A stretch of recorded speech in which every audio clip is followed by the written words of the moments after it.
You guys good? Can you tell us the process of where you are right now with your staff? I guess a little over 48 hours away from the draft beginning. Yeah, I mean we're in a pretty good spot. We've done some mocks. We've gone back through some positions that you kind of have your scouting view. You listen to the coaches, the ones where you're in the same. You see it the same. You can kind of move on. We're working through a couple of those still, like how you view this person in our offense or in our defense, and what's the role, making sure we're on the same page. Maybe we graded the player and we're thinking this guy maybe doesn't start year 2, does this year 1, and you're just trying to get on the same page of some of those things, because that kind of helps you assign the value of where you would take the player. Are you taking them as a role player this year and a future starter? You taking them hopefully to start year 1, or I don't know if I ever see this guy as a starter, but he's going to be a heck of a backup. So we're just kind of ironing out some of those, making sure we see, you're never going to fully agree, but just trying to get where there is complete consensus, those are easy. Where there's not, just trying to get to common ground. How many first-round grades this year? What do we pick? 30, not 30. Is it over the last couple of years about the same range? Or is it less this year? Yeah, I mean, it's probably in the ballpark. Yeah. What's your update, if any, on James Cook? The same with James. Really, since owners' meeting, since we spoke, love James. Look forward to James putting on our helmet again this year and doing well for us. And I know he plans that. James is a competitive dude, and look forward to that. That's really probably where we're at, Tim. Is he here like as off-season program? Not this week, but yeah, I can't tell you when he's definitely coming or not, but yeah, not yet. Is that significant to you? Or I should say, how significant is that to you? I mean, it's voluntary, so guys come and go. Guys have things going on. Try not to look too far into it. We could all assume he's not here because he's unhappy with his contract or whatever, but that's not fair. Like, he hasn't told me that. I don't know. No one's told me that he said that, but so I think that's kind of unfair to say he's not here because of that. Doesn't mean he's not here next week or the week after. He'll be ready to go, though. What is the luxury of having 2 picks in the second round? Yeah, Mookie, I love that. That's value. That's an asset for us. I think it's a good year to have a couple of those. I think there's value, where we're picking. Of course, you always want the highest picks, but how you set your board and things like that. So, no, we're very excited to have, obviously, our original pick plus the one we added with the Steph move last year. Brandon, what's that? Oh, go ahead. Thanks. You're scheduled to make 10 picks. How likely, in your mind, is it that 10 drafted rookies could make the 53-man roster? Yeah, that's a good question. Tell me who my players are, and I'll tell you. But, I mean, odds would say that's probably hard to have a class of 10. I mean, we are only generally given 7, and that's probably sometimes years 7 can be hard, right, to make it. But we'll see. I think that's where we have to be smart with how the board's falling. I wouldn't want to go in and say, hey, let's cash these picks in right away and move up 3 spots, and let's cash this 5th round in and move up 2 spots in the 2nd round or whatever that gets you, when we really don't need to. And then we're sitting there later going, man, I can't believe this guy's still there. And so I think that's where it's very important, Jay, that you set a board where you, as we were talking earlier about the right value of the player, you never want to turn a pick in and go, this guy's got no shot to make your roster. So I think if we start trending towards there, that's where we either start trying to move up or trade something for a next year's pick. Brandon, it feels like it wasn't that long ago that a transfer was an exception. Now it's players that are on multiple schools. Does that impact the way you weigh production against traits? The only reason I say is, sometimes a guy goes to a new system, it's only 1 year, maybe his numbers are down. Has that impacted you at all, knowing that he's in a different place and you project him differently because it wasn't more of a linear way that he played at the same school? I think it's definitely more challenging, to your point, Mike, in a lot of ways. You can have a young man that's been at 3 schools, so you're trying to talk to people at his original school, at school 2, and at school 3. And school A loved him, but didn't have a great fit for him. School B thought he was better than he is, thought he was entitled, couldn't wait to get rid of him. And then school C loves him. So you're trying to put all the pieces together. Are they mad that he left, or was that the truth of the player? And that's the character, the DNA. It used to be a lot easier. You got a player at, University of Buffalo, you just go over there and you talk to trainers, the coaches, the staff, and you get kind of a consensus of what the DNA, how this person operates, and then you grade the player.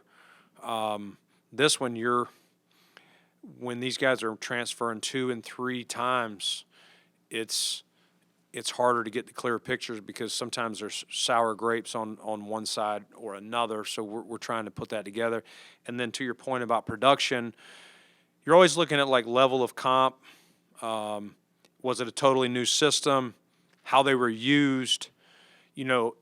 We're in a projection business, and sometimes we are projecting them to play in a different way. Hey, we believe he will do well the way we would use him, but maybe we've rarely seen that, just the way he's been used in college, or maybe he was rarely used. I mean, sometimes there's guys, Taron Johnson played outside. How does that translate to nickel? We put a lot on our nickel to come fill the B gap and tackle. And so that's a translation. You know what I mean? If you don't see players do that. So there's a lot of scenarios where we're up there talking and we're debating. Like, yes, I see him do this. Yes, I see his athletic traits. Yes, I like his DNA. But we're talking about playing him different in our system. And so you're kind of measuring and weighing risk of where that is, especially if you haven't seen him do it. Brandon, this is a draft that, reportedly, there's fewer first-round grades probably in this draft. Does that, at number 30, does that complicate things for you if you want to trade up or primarily trade back? Is that complicated, having fewer first-round grade guys? Yeah, I don't know. There's always talk. And your board, you might have, I'm making up a number, let's just say half. You might have 16, and another team might have 18, and another one may have 13. And so everyone has their value. We play in a 4-3 system. There may be some 3-4 players that if we ran a 3-4 defense, that we would grade a little higher. I'm sure vice versa for those guys. So I think ultimately you're just truly following your board, Sal. Build it for your team. We don't grade for the league. We grade for the Buffalo Bills, how we value players, how we use players. And so I think that's where you get some differences of where players are graded. I think that's up to us. If we're, it's getting close to us. I've probably moved up more than I've moved back. I generally do that when I'm like, man, we're running out of players here. If I don't get up and get this guy, I'm going to need to go back, because I think we would get better value by moving back into the second round, taking a player there, and then get whatever else that you can get. Last year we added a third to get Dwayne. So I think it's truly, Sal, setting your board, reading your board, and having options both ways. We constantly are talking to people ahead of us, and the people behind us and waiting to see how it falls. Given that you have the 10 picks and you probably may use them as assets, and after moving back last year, do you think you might be more apt to move up than back this year? Which round? Round one? I really don't know, John. I mean, sitting at as late as we pick, it's so hard every year. I mean, we've done a few mocks, and you know, it could go so many different ways of who's really there. And this year, there's as many different ways it could go this year as I can remember. Just what mocksters out there perceive teams' needs are to best player available, and so I don't really know. I'm going to truly, as I was answering the last question from Sal, is just read the board, and if we think there's a player we really love, fits a need as well, those are when I'm trying to trade up. Player we love, fits a need, and the value, that makes sense. If not, and the board's getting wiped, now we're looking, what are our options to go back? How far do you want to go? I mean, there's been times before that we didn't trade back, and it was people wanted the pick. It was just, man, I'm not moving back 12 slots. You know, it's a long drop. I'm not quite comfortable with what may be there. We see the videos on draft night, you and Sean sitting next to each other. Do you guys, does he participate in the mock drafts? And what's your process of getting a download from him on his thoughts on this process? Yeah, so I always kind of give Sean kind of a list of targets of players to view, especially on defense, being that's the strength of what he's been coaching all his life, and then we go back through the scouts and I work the board, and then but he was in there earlier today, just kind of going through, hearing some things that the scouts would say. Talking about, again, what I was saying earlier, how they were used. So, it's not my board. It's not the scouting board. It's the Buffalo Bills board. Not every player is ranked exactly how I saw them. There are times I'm like, you know what? I'm the minority in the room. And it's painful sometimes. You're like, man, I like that guy more. But it's like 85-15, the room, and I'm hearing them out, and I'm like, all right, better be right though. No, but no, that's it's hard because we're all competitive. We all want to be right, but we're not always right. And as I said, this is a projection business. You're weighing risk in whatever round it is, and especially when you're talking about at 1 and 2 and things like that. And so, I just want to get it right for the team. And for Terry Pagula and that crew, that's my job. It's not to pick the players how I rank them. It's how the consensus, how we feel, making sure I see alignment and making sure we all have the shared vision for this player and how we're going to use him here in Buffalo. What's the strongest position in the draft? I mean, I would say it's a pretty good D-line draft. Inside and outside? Yeah, I think so. Yeah, I think it's pretty good. Yeah, I mean, there's a lot of different flavors. And again, I was talking about the 3-4 guys, some of those guys I don't know, 15 years ago or maybe even 10 years ago, if we would have drafted a Javon Solomon, more of a 3-4 stand-up guy. But we found value in those guys. It's a passing league. You got to be able to get them down. So you're trying to make sure you can find enough value for those, and then what are they going to do on fourth down and special teams for you. But adding those players in as well, I think it's probably good on both. Your defense, your front four, you rotate quite a bit. Yeah. You don't as much in the secondary. Does that impact how you value players? Meaning, cornerback who's going to be on the field for 100% of the snaps maybe has a higher value than a defensive tackle who might only play 30 or 40%. Yeah, good question. I think it's just how impactful one is versus the other. I think they're both high position value, and I think you can look at that by contracts in the league, what these guys are getting paid. I mean, if you've got an Aaron Donald, you know, that guy in his prime, you'd probably take over most corners, okay, even though he doesn't play every snap. And that's a very fair point.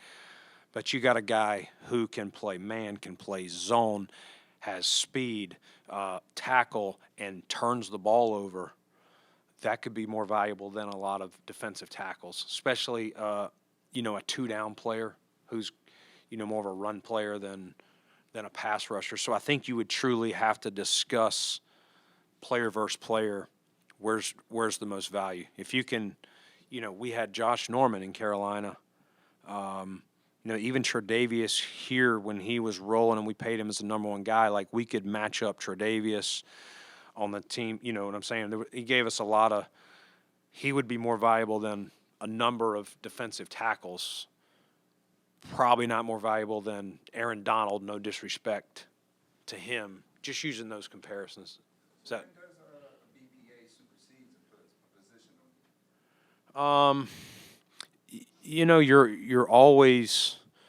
You're always trying to take the best player, okay? But as you move down in the draft, to your point to Jay's question earlier, like you don't want to start drafting players that you're like, man, I know this guy's better than this other position, or we have him rated a little bit better, but I'm not sure with what we've already added if he can make the roster. So as you go, especially by the time you get to Saturday, you're going, man, what would we like to come out of here with what we've already added today? And then you start looking at where do you have value on your board. So fourth round, if we're like, man, we really need a corner, and we're like, man, we only see two guys that we really feel good about, we probably better take one in the fourth round because he's probably not going to be there in the fifth. You know what I'm saying? Unless there's a position of higher need. I hope that makes sense. Brandon, operationally, so you say you build the board for the Bills, not the league, right? So I'm Yes. curious, so let's say you don't need a franchise quarterback. But you have a guy Feel good with our guy? Yeah, you have a guy coming out who would normally be, you'd view him very highly, he could be a franchise guy. Does that impact then the grade you put on him in that particular draft, or do you lower him because you don't need that particular guy? You talking about any position or I'm using quarterback as an example. quarterback? Yeah. Let's just say you have a guy you think is truly a franchise guy coming out. Does he have a different grade when you need one versus when you don't need one? Because that could impact how the board falls for you. Yeah. I mean, I wouldn't expect at 30 if a guy's there for us to take him. To your point, even if we had him rated up there, that would, I'm not there. If Josh's career was winding down or something, maybe you would look to do that. But there's too many other valuable players. So to your point, yes, especially at quarterback, because you can't run. You hope you're only playing your one in the game. You hope the other one's holding the clipboard all game, all season. So what is the true value of that? So yes, we would lower that. I think it depends on each position how you would do that. Some of these positions, defensive tackle that Jay's talking about, you could have, even if you have an Aaron Donald on your team, you're still looking to put somebody beside him, and then that's a position. Injuries can happen a lot, so and as we rotate guys, you better have the next man ready to roll. So it's kind of a different mindset for each position. How does that impact maybe how you attack that position entering the draft, and what are you hoping to get out of him in the second go-round? Yeah, I mean, it's great to have Trey back. I mean, you just, how we all feel about him, and the business part of this stinks. I'm sure I mentioned that. I don't remember how I answered it a year ago when we parted ways, but I definitely know that I made it clear just because we're parting ways today doesn't mean forever. And not that I envisioned 1 year later it would work out, but no, we're excited to have him back. hard to find a guy who's been here since we started this thing and had great things. Unfortunately, had some setbacks with injuries, but he brings great experience to our team. Felt like if you watch his film, it really improved from the start of the year with the Rams to how he played down the stretch. He's another year off of an injury. So we have a lot of confidence in Trey, but no promises were made. We don't really do that a lot anyway. We're, let's just roll the ball and go. But, yeah, we're pulling for him and would love nothing more. If he wins the starting job, that means we feel good with him. Brandon, you have a lot of experience with guys like Brian Gaine and Terrence Gray and guys on your scouting staff. How much does that help, and how much valuable is that when the bullets start flying on draft day and you know that a couple minutes away from being returned pick? Yeah, great question, great value. Those guys, they've been around me a long time. They know how I think. They know I'm impulsive, as I've told you guys, and hold me from trading up or something crazy. But it's great. They sit right to my right, as was alluded to earlier. Sean's to my left, and these guys are constantly updating. They're having conversations. You want to call this? This is what it is. They're sliding me notes. They're grabbing me to the side. Whatever it is, keeping me updated of people are interested in your pick, or hey, if you want to move back, I think this team or this team would be interested. This is what we're talking about, and I'm kind of surveying that, and just you're monitoring the board, but it's great because I don't have to. They know how I operate. We got a lot of continuity on the staff. We added Matt Bazergan a couple years ago, moved him up to our college director. This is kind of his first time through running our meetings from a college director standpoint, running his role, and he's done a great job. Gain, Terrence, it's great to have continuity there because when the bullets fly, they know how you think and feel, and they can kind of read your mind even if you're not verbalizing something. So Brandon, you talk about handing like a list of targets to Sean, right? Like, hey, these are guys that you should have on your radar. How often do you get the players that you're targeting? Do players often say, It's a long list. It's not it's not like 8 players. Yeah. It's and the other part of that, Matt, is, hey, we've ordered these guys. Again, I'm going to make up a position here on defense. We've ordered these safeties, and we got these 3 or 4 guys in the 3rd round. This is how we see them. This is their role. Like, this guy's a safety only. This guy could be a nickel safety, like we use Cam Lewis a little bit. This guy has played corner, but we think his best projection is safety. Like, this is how we see him. How do you see him? Like, take a look at these. We're in different orders, in the scouting world. We got different viewpoints. So sometimes it's that as well. But no, it's a wider range. Not as much at the bottom of the draft. More higher in the draft, knowing that those guys, you would hope to count on for a more prominent role. We love it when we get the back end guys, but that's a lot to throw on the coaches at this point. so how often are you genuinely surprised, whether for the good reasons or for the bad reasons? Like, I can't believe that this guy is here, or how the heck did that player already go? Oh, a lot. Yeah, I mean, every year there's guys that go in the first, and you're like, man, I didn't see that. People probably said that about people we've picked. And then same thing, there's players that have fallen to us, and you're like, heck yeah, I would have lost that bet an hour ago, the way things were falling. That because sometimes there's a run on positions, or again, everybody values players differently for their team, and again, we know needs at some point are going to come into play with how teams select, especially if, the first round they went corner. Well, if they're getting close to you and you're looking at a corner in the second, you're probably not worried about them double dipping at that spot.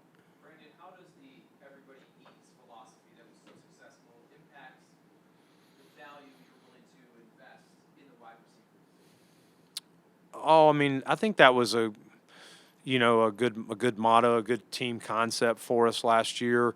But make no mistake, like anytime you can add like we're not going to like not add someone to the, if we think there's a player in any round at receiver, tight end, running, like whatever position you're, because the everybody eats was really everybody on offense. So wherever that is, you're probably talking receiver. Yeah, I mean, if we see a player that we think would add value to our group in any round, we would add them.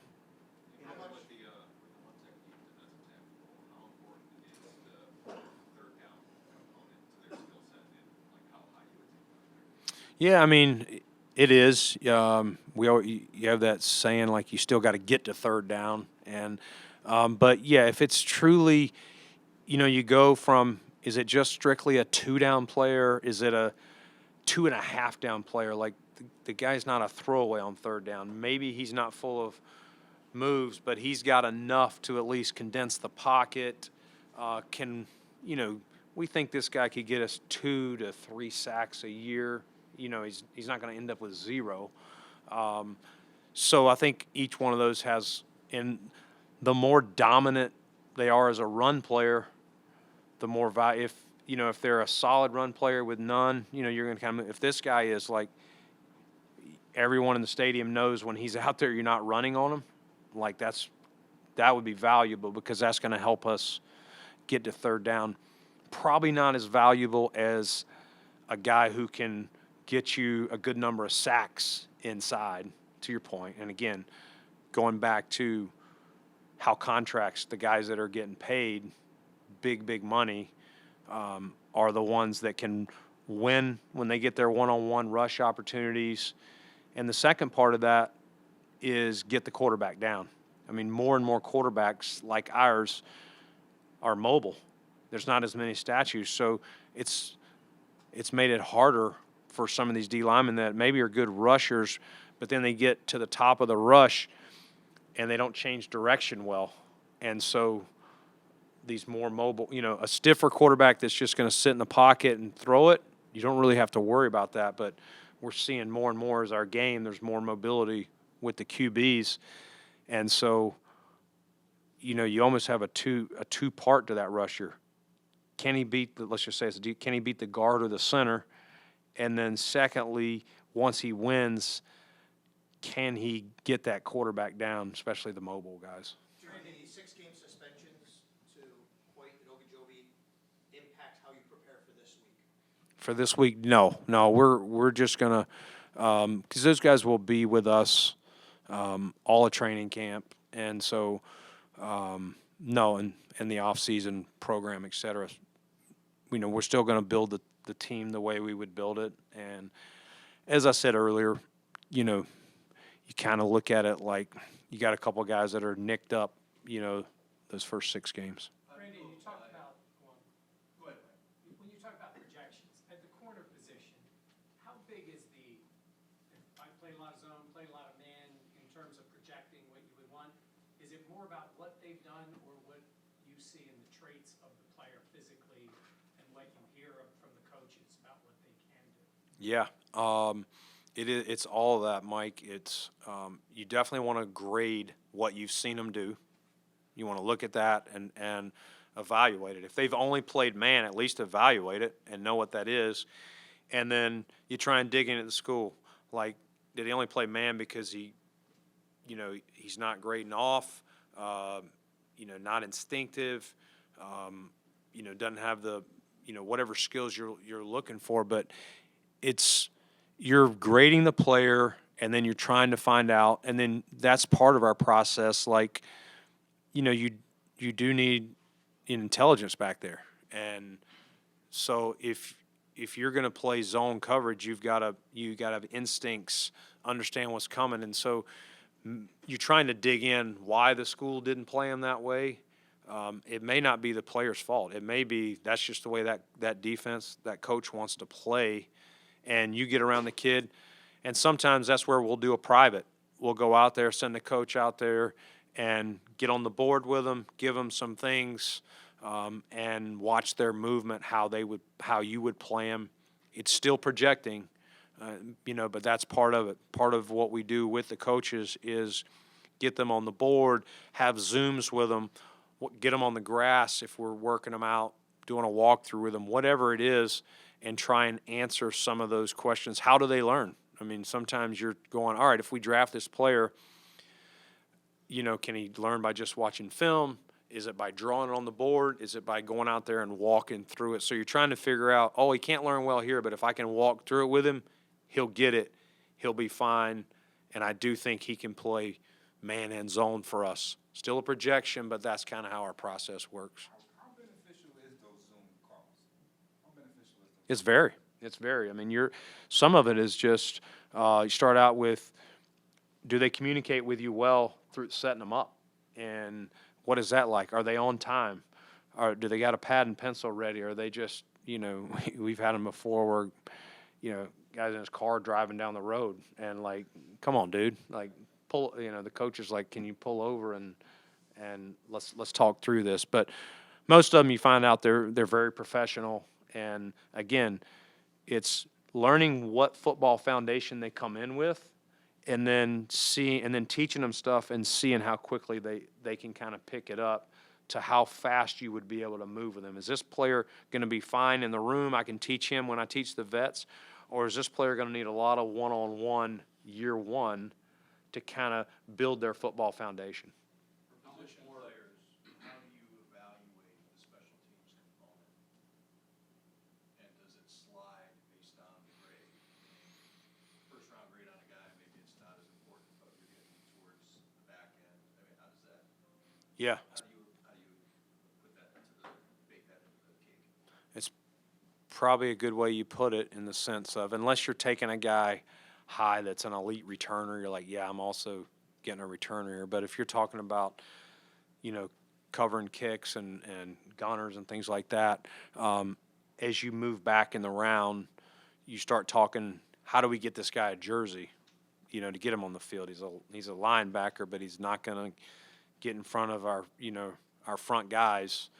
So is he going to be good enough on special teams to get a jersey, or is he going to be inactive, assuming we're healthy? So those conversations we're having now, and then, based on what we've selected in front of them, but that definitely, especially as you get into Saturday's picks, round 4 through 7, unless you're talking about a quarterback, you're talking about, or a defensive tackle.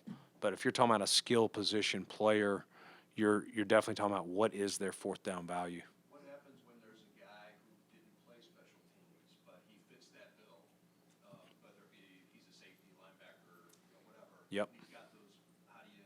Great question. We've got new special teams guys. I think they've done a great job of going through and finding those guys that, to your point, linebacker, never played it, but you hope maybe as a freshman they did, but if not, you're looking at how they are in like speed and space. That's what a lot of special teams is: change of directions, straight line speed, all that stuff. Using their hands, getting off blocks, like the things that they have to do at their position. What translates, and what is their body type? How would we use them? And we've been having those conversations with those guys as well. To Tim's point, does it change this year based on the kick return rules? Because you're going to have to cover more kicks now. Yeah, I mean, we're definitely talking about, how that'll affect, and there's definitely going to be an increase in kick returns, which is probably going to be less punt returns. But you still got to prepare for both, because it's a new year of a new thing, so we'll have more knowledge. We believe we know somewhat how it'll go, but probably tell you a lot more after, X number of games, or, after the season. Brandon, in an ideal world, as you look at your roster as it's set right now, do you think you have more needs to address on defense as you look and project? Probably, yeah, probably so.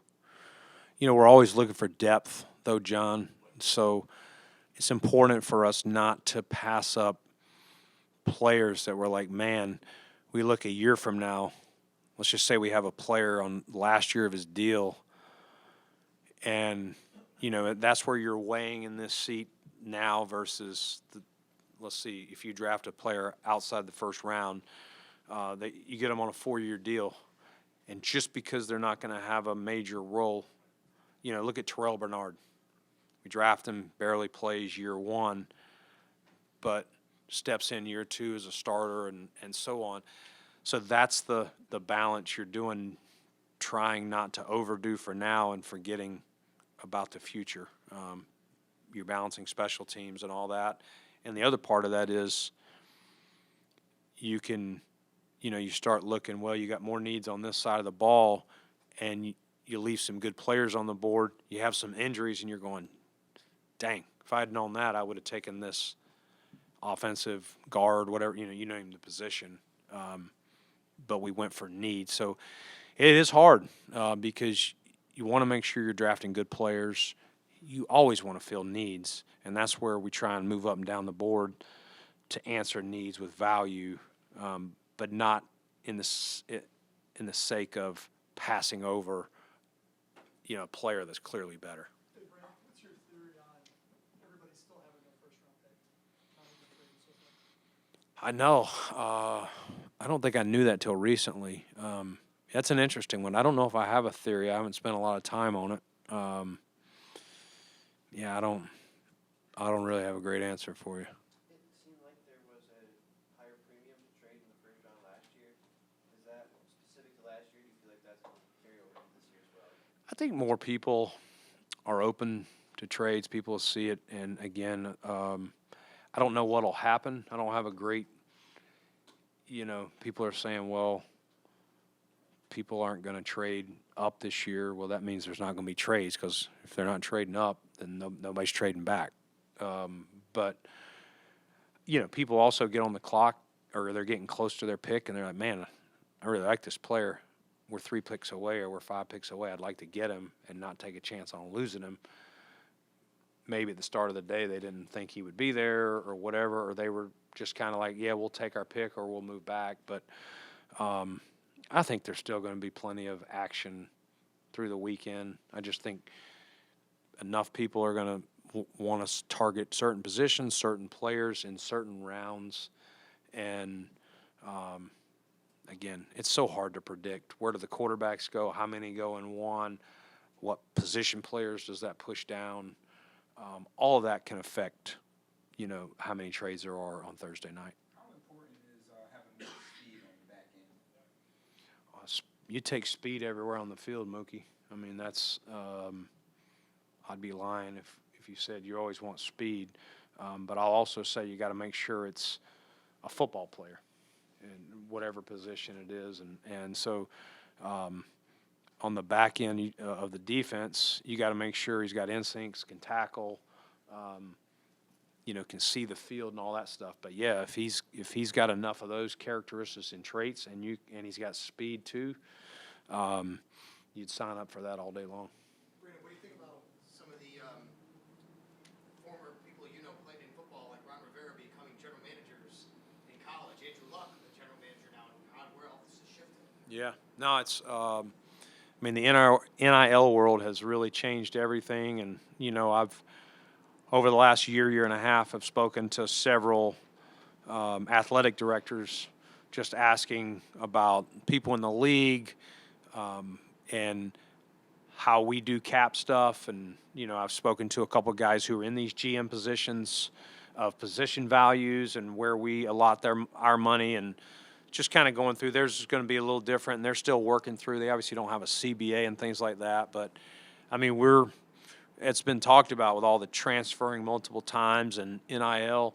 We're getting different athletes, which is coming up in our conversations on the background. We're getting professionals, in a lot of ways. I know other sports, hockey, baseball, NBA, those guys are allowed to turn pro out of high school. Our league is not.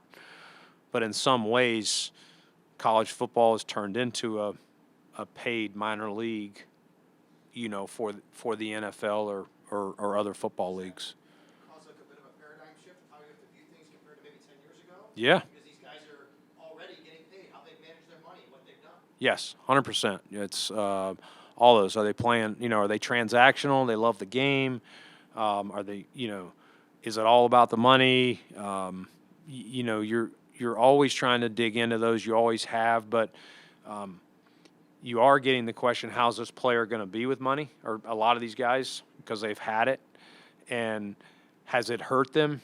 Has it helped them? Or is this, they're fine with the money. Of course, who's going to turn it down? But nothing's changed about their DNA. They're still a great person. They love ball, and you don't have to worry about them. Circling back to Trey, where do you think he is at 30, and after those two injuries? As you project him, where might can he compete for a starting job? Yeah, I think he definitely can compete for a starting job. I think that's why he came back here. Trey is one competitive dude.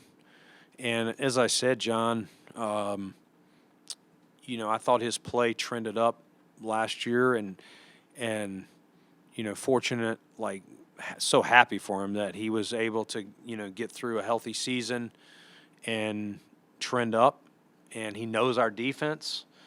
I think if he had never played in this defense, if he had been somewhere else and we were signing him, I might be a little more skeptical. But there's so much value. I mean, we signed Peanut Tillman the year we went to the Super Bowl in Carolina, Peanut was probably 33, 34, I don't remember.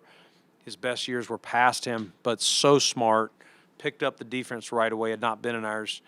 And we were curious, would he have enough movement skills with all of his mental aptitude that he's so smart. And you want guys like that on the field because they can overcome wherever they are athletically in their career.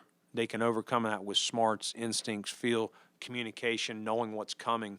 So Trey's going to have a lot of value from that standpoint. Like I said, he's going to compete his butt off, and how can you not root for him? Having Trey and Dane back, how much more comfortable does that make you at that position? Yeah, those guys have started a lot of games, big-time games for us, playoff games. We've won a lot of games with those guys. Trey definitely in starter roles. Dane's been in both roles for us. I could go here for another hour on Trey White and Dane Jackson. Those guys are Bills Blue DNA. It's guys like that help you win. It takes all sorts of ingredients to create a winning culture, a winning team, and you can't get enough guys like that. So it's great to have those guys back in the mix, and I'm sure Dane's going to be competing, for that starting role as well. He started a lot in this league. He got banged up in Carolina last year. New place didn't go as well, but I'm sure he's looking for a clean reset here as well. I'm sorry, is Trey one of those corners who can project to become a safety later in his career? I wouldn't put anything past Trey. I don't think that's where we're at, but Trey is very smart, very football smart, instinctive, and so I would not put that past him, but we're not looking at that. Hey, Brandon, I know Dwayne Carter did a bit of both positions last year, but he was more so rooted at 3. Is that your vision for him moving forward, or do you maybe think he can be a better fit than 1? I think that's a great question. I think we do like his versatility. I think that was part of the attraction to him, Joe, and I thought he was showing that well. Last year was the year of the wrist for us, and I thought he played a couple of his best games right before that happened, and then we brought in the reinforcements with Jordan and Q Jeff, so he didn't really get back on track. Not all of his fault, really. It was limited opportunities, but I do think that's one of those when a guy can play multiple spots like that for you. You look at your makeup once you finish out the build of the team. We'll know a lot more after this coming weekend of what we add, and so let's look at all the ingredients. Who can only play one spot? Who can play multiple spots, and then figure out, hey, you know what? And I'm just making this up. If you add another 3 tech, maybe you say, hey, Dwayne, we're going to major as a 1, but don't lose the 3 because injuries do happen.